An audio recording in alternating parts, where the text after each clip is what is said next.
அனைவருக்கும் வணக்கம். Operation ரிசர்ச்ல sequencing problem நம்ம பார்க்கலாம். வரிசை கிரமமா எந்த ஜாபை எந்த மெஷின்ல குடுத்து நம்ம வேலை செஞ்சா மினிமம் டைம்ல எல்லா வேலையும் முடியுது அப்படின்றத கண்டுபிடிக்குது. அது ஆப்டிமம் சீக்வென்ஸ் அப்படின்னு சொல்லும் பொழுது எந்த வகையில் எந்த வரிசையில் நம்ம ஜாப்ஸ் செஞ்சா வேலைகளை எடுத்து செஞ்சா மினிமம் டைம்ல எல்லா வேலையும் முடியும் அப்படின்றது தான். ஓகேவா? அது டோட்டல் எல்லா சொன்னால் டோட்டல் டைம் மொத்தம் எவ்வளோ டியூரேஷனில் எல்லா வேலையும் 2 மெஷின்லேயும் நடந்து முடிஞ்சிருக்கணும் அப்படின்றது. இங்கே ஜாப்ஸ் பார்த்தீங்கன்னா ABCDEF மொத்தம் 2 4 6 ஜாப்ஸ் இருக்குது. இந்த 6 ஜாப்மே 2 மெஷினில் போகணும். M1 M2 2 மெஷின்லேயும் வேலை செஞ்சுட்டு வர்றது உங்களுக்கு இன் அண்ட் அவுட் அந்த மாதிரி வரும் உங்களுக்கு. ஆனால் எல்லா ஜாபும் 2 மெஷினில் போய் எடுத்து வேலை முடிச்சிருக்கணும். ஓகேவா?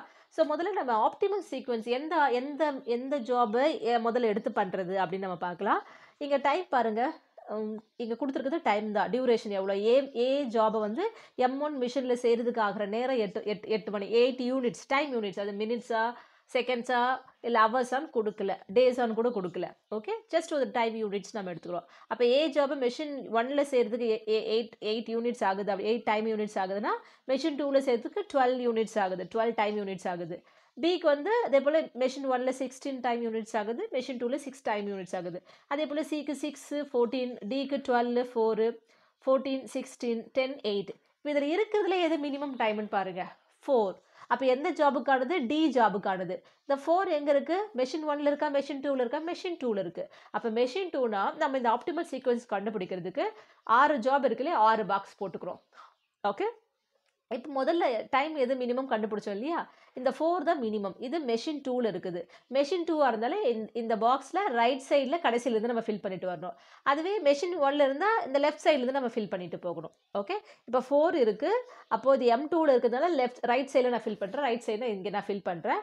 இது எதுக்கானது? 4ன்றது டி ஜாபுக்கானது. அப்போ ஃபஸ்ட்டு நம்ம டி ஜாப் பண்ணணும்னு அர்த்தம், அது கடைசியில். ஓகேவா? அது இருக்கட்டும். அப்போ 4 போயிடுச்சுன்னா 4க்கு அடுத்தது இருக்கிற மினிமம் டைம் டியூரேஷன் பார்த்தீங்கன்னா 6 பார்த்தீங்கன்னா இங்கேயும் இருக்குது இங்கேயும் இருக்குது. இங்கே இருக்கும்போது மெஷின் 2ல் இருக்குது, இங்கே இருக்கும்போது மெஷின் 1ல் இருக்குது. அப்போ மெஷின் 1ல் இருந்தால் லெஃப்ட்டில் போகணும், மெஷின் 2ல் இருந்தால் ரைட்டில் போகணும். இப்போ மெஷின் 1ல் என்ன ஜாப் இருக்குது? C job. ரெண்டும் வேறு வேறு இடத்துல இருக்குது, அதாவது வேறு வேறு மெஷினில் இருக்குது. ஸோ மெஷின் 2ல் இருந்தால் ரைட்டில் போடுங்க, மெஷின் 1ல் இருந்தால் லெஃப்ட்டில் போடுங்க. அப்போ மெஷின் 1ல் 6 இருக்குது இல்லையா, 6 வந்து சிக்கானது, அதனால் லெஃப்ட்டில் போடுறேன். மெஷின் 1 வந்து லெஃப்ட்டு, மெஷின் 2 வந்து ரைட்டு. இங்கே 6 வந்து பிக்கானது, அப்போ இங்கே ரைட்டில் ஃபில் பண்ணுறேன். ஓகே, அப்போது இதுக்கப்புறம் நம்ம BCD இதுக்கப்புறம் இது நம்ம இது 3மே நம்ம பார்க்க மாட்டோம். 6 டைமுக்கு அப்புறம் இருக்கிற மினிமம் டைம் டியூரேஷன் அப்படின்னு பார்த்தீங்கன்னா 8 தான். அகைன் பார்த்தீங்கன்னா ஒன்று மெஷின் 1ல் இருக்குது, இன்னொன்று மெஷின் 2ல் இருக்குது. ரெண்டு வேறு வேறு மெஷின் இருக்கிறதுலாம் ரொம்ப ஈஸி.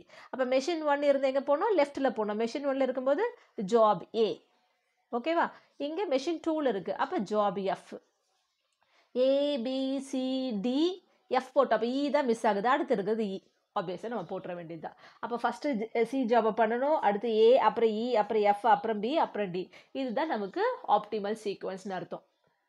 இப்போ இது ஆப்டிமல் சீக்வன்ஸ் நம்ம என்ன பண்ணால், அந்த ஜாப்ஸில் நான் காலம் வைஸ் இந்த ஆர்டரில் எழுதிக்கணும். ஸோ ஃபஸ்ட்டு சி ஜாப் பண்ணுறோம், அடுத்தது ஏ, அடுத்தது இ, அப்புறம் எஃப், அதுக்கப்புறம் பி, அதுக்கப்புறம் டி. ஓகே ஓகே இப்போ சி ஜாபுக்கு மெஷின் 1ல் எவ்வளோ டைம் சொல்லியிருக்காங்க? சி ஜாபுக்கு மெஷின் 1ல் 6 டைம் யூனிட்ஸ். அப்போ ஃபஸ்ட்டு ஜாபை சி தான் எடுக்க போகிறோம். அப்போ ஸ்டார்டிங் எப்போவுமே இந்த மெஷின் 1ல் ஸ்டார்டிங் டைம் வந்து 0 டைமில் ஆரம்பிக்குது. இப்போ இது எவ்வளோ 0 டைமில் ஆரம்பிச்சு எவ்வளோ டைம் யூனிட் ஆகுது? 6 ஆகுது. அப்போ 0 + 6 டைம் யூனிட் வந்து 6. அப்போது சி ஜாப் மெஷின் 1ல் 0 டைம்லேருந்து 6 டைம் யூனிட் வரைக்கும் அது உங்களுக்கு நடக்கும். அப்போ இது 6 டைமுக்கு அப்புறம் இது நம்ம ஹவர்ஸோ மினிட்ஸ் 6 டைம் யூனிட்டுக்கு அப்புறம் சி ஜாப் மெஷின் 1ல் முடிஞ்சிடும். அந்த ஜாப் இப்போ எங்கே போகணும்? மெஷின் 2க்கு போகணும். அப்போ இங்கே டைமிங் என்னது? இந்த இது முடிஞ்ச பிறகு தான் நீங்கள் போகுது. அப்போ 6 டைம் யூனிட்டில் தான் இது ஸ்டார்ட் ஆகுது. அப்போ எப்போ முடியுதுன்னா சி ஜாபுக்கான மெஷின் 2க்கான டியூரேஷன் வந்து 14.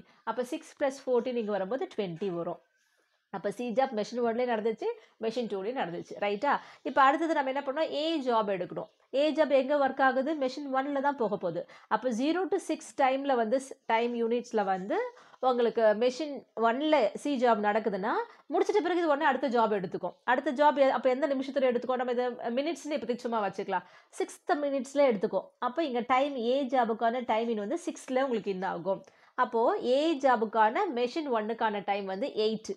அப்போ 6 + 8 வந்து 14 டைம் யூனிட்ஸில் வந்து இது உங்களுக்கு டைம் அவுட் ஆகிடும். ஓகேவா? இப்போ 14 டைம் யூனிட்டுக்கு அப்புறம் இந்த ஜாப் எங்கே போகணும், மெஷின் 2க்கு போகணும்.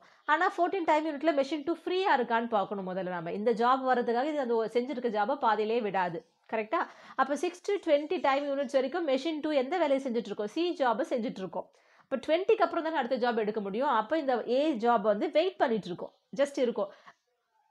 இப்போ மெஷின் இந்த 20 எக்ஸ்கியூஸ் மீ, இந்த 20 இது டைம் அவுட்னா இப்போ அடுத்த ஜாப் இந்த 20ல தான் டைம் இன்னா எடுக்கும். அப்போ ஏ ஜாபை மெஷின் 2 எப்போ எடுக்கும், 20 மினிட்ஸில் தான், 20 டைம் யூனிட்ல தான் எடுக்கும். அப்போ ஏ ஜாபுக்கான மெஷின் 2க்கான டைமிங் 12. அப்போ 20 + 12னா 32. ஓகேவா?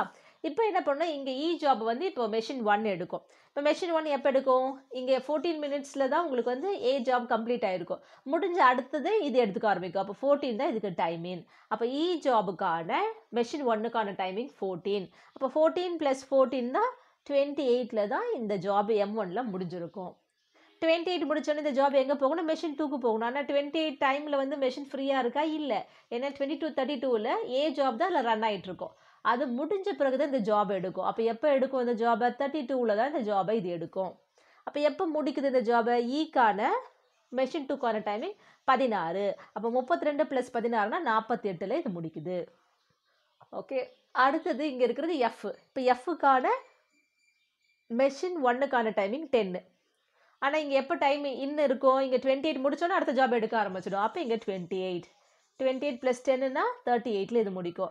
38ல் முடிச்சுட்டு இந்த ஜாப் எங்கே போகணும், மெஷின் 2க்கு போகணும். ஆனால் மெஷின் 2 அங்கே ரன் ஆகிட்டு இருக்கு. எப்போ இது கம்ப்ளீட் ஆகும், 48ல் தான் கம்ப்ளீட் ஆகும். இப்போ 48ல் தான் இந்த எஃப் ஜாப் அது எடுத்துக்கும். அப்போ இங்கே டைமிங் வந்து 48. ஓகே, எப்போ இந்த வேலையை இதை முடிக்கும், அப்போ எஃப்க்கான மெஷின் 2க்கான டைமிங் 8. 48 + 8ன்னு சொல்லும்போது 56ல் இது முடியும். ஓகே, இப்போ பியை பார்க்கணும். பிக்கான இன் டைம் என்னவா இருக்கும், இது முடிஞ்ச உடனே இந்த எஃப் ஜாப் முடிஞ்ச உடனே மெஷின் எம்டியாக இருக்கும், அடுத்து இது எடுக்க ஆரம்பிச்சிடும். அப்போ இங்கே என்ன இருக்கும், 38ல் தான் இது இன்னாக இருக்கும். அப்போ அவுட் என்ன இருக்கும், பி ஜாபுக்கான M1க்கான டைமிங் 16. அப்போ 38 + 16 அப்படின்னா நமக்கு என்ன வரும், 38 48 50 54. ஓகே, இப்போ 54 முடிஞ்ச உடனே இந்த பி ஜாப் எங்கே போகணும், மெஷின் 2க்கு போகணும். ஆனால் அந்த 54ல் இங்கே மெஷின் ஃப்ரீயாக இருக்குது, இல்லை 56 வரைக்கும் இது ரன் ஆகிட்டு இருக்கும், எஃப் ஜாப் ரன் ஆகிட்டு இருக்கும். இதை முடிஞ்ச பிறகு தான் பி ஜாப் எடுக்கும். அப்போ இங்கே எப்போ இது டைமிங், 56ல் தான் இந்த டைமிங். எப்போ டைம் அவுட், அப்போ பிக்கான M2க்கான டைமிங் 6. 56 + 6ன்னு சொல்லும்போது 62ல் முடியுது. ஓகே, இப்போ டி ஜாப் அடுத்து இங்கே இருக்குது டி.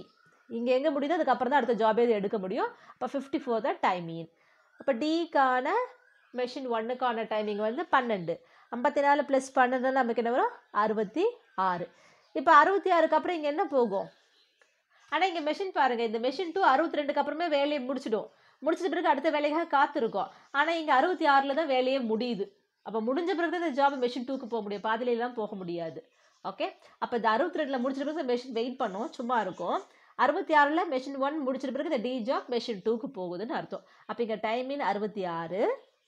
மெஷின் 2க்கான டி ஜாபுக்கான டைமிங் 4. அப்போ 66 + 4னா 70. ஓகே, இதை நம்ம கண்டுபிடிச்சிட்டோம் இல்லையா. இப்போ இது ஆப்டிமல் சீக்வன்ஸ் நம்ம ஏற்கனவே கண்டுபிடிச்சிட்டோம். இப்போ என்ன கேட்குறாங்க, டோட்டல் எலாப்ஸ்டு டைம். ஃபைனலாக இந்த மெஷின் 2ல் டைம் அவுட் 17 வந்திருக்கு இல்லையா, இதுதான் டோட்டல் எலாப்ஸ்டு டைம். அப்போ 0 மினிட்ஸில் ஆரம்பித்து 70 மினிட்ஸ் வரும்போது இந்த 6 ஜாபை 2 மிஷின்லேயும் ரன் ஆகி முடிஞ்சிருக்கும்னு அர்த்தம். ஓகேவா? So therefore total elapsed time equal to 70 time units. இந்த கொஷனில் இவ்வளோ தான் கேட்டிருக்காங்க, நீங்கள் இதோடு முடிச்சா போதும்.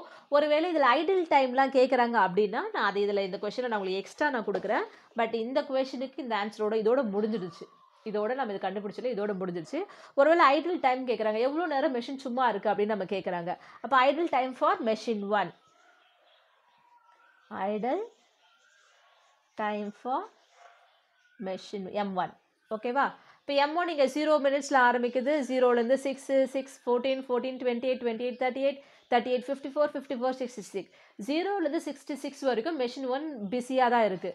66க்கு அப்புறம் ஏதாவது ஜாப் இருக்கா? ஏன்னா இங்கே முடிகிறது 70 தான். அப்போ அந்த டைம் இங்கே ஃப்ரீயாக இருக்குது. அப்போ எவ்வளோ நேரம் ஃப்ரீயாக இருக்குது? 70 - 66 கழிச்சுன்னா என்ன வரும்? 4 டைம் யூனிட்ஸ் வந்து மெஷின் 1 நமக்கு ஐடலாக இருக்குது, வேறு எந்த வேலையும் இல்லாமல் சும்மா இருக்குதுன்னு அர்த்தம்.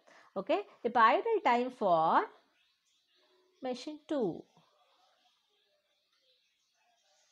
இங்கே 0 மினிட்ஸில் ஆரம்பித்து 6ல் முடியுது. இங்கே 6ல் தான் டைமினே ஃபஸ்ட்டு ஜாப் அது எடுக்குது இல்லையா? அப்போ மொதல் 6 நிமிஷம் சும்மா தானே இருக்குது. அப்போ அந்த 6 நிமிஷம் 6 ப்ளஸ் இங்கே 6 முடிஞ்சோடனே 30 20க்கு அப்புறம் 32 அப்படியே வரிசையாக இருந்துச்சுன்னா பிஸியாக இருக்குதுன்னு தான் அர்த்தம். 20க்கு அப்புறம் 20 32 ஒன்றா இருக்கா 48 ஒன்றா இருக்கா 56 ஒன்றா இருக்கா. அப்புறம் இங்கே 62 68 இங்கே டிஃபர் ஆகுது பாருங்க.